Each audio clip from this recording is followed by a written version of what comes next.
In de kop van Noord-Limburg stijgt de Vierdaagse koorts. Donderdag en vrijdag steken de wandelaars onze provinciegrens over. De gemeente Gennep en Mook en Middelaar hebben een sterke band met de Nijmeegse Vierdaagse.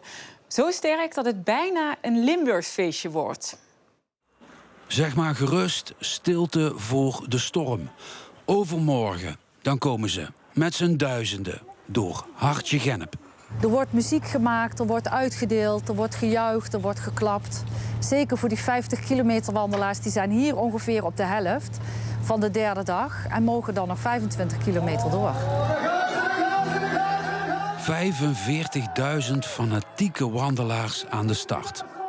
Daartussen een dikke 2000 Limburgers en daar weer tussen zo'n 150 Gennepenaren.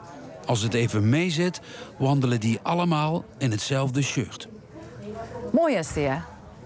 Dat shirt is gemaakt door Eve Rutte, ontwerper uit Gennep, natuurlijk. Om de Gennepse mensen in dat shirt te zien lopen. Ik ben zelf ook een echte Gennepse, om dat dan als Gennepse voor Gennep, gemeente Gennep te mogen maken. Dat vind ik wel echt de leukere dingen, ja zeker. Het is eigenlijk de opdracht van je leven. Nou, dan maak ik het wel iets groter dan dat het is. Maar ik zou het volgend jaar zeker weer willen doen, ja.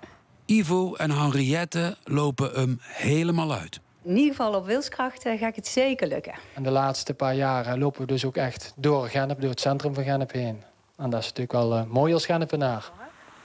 In de noordelijkste punt van Limburg leeft de Vierdaagse alsof het een feest is van eigen bodem. Met de paplepel ingegoten. Dus voor ons is het heel natuurlijk dat wij daarbij horen. En zo zal het altijd blijven wat u betreft. Zo zal het wat mij betreft altijd blijven, ja.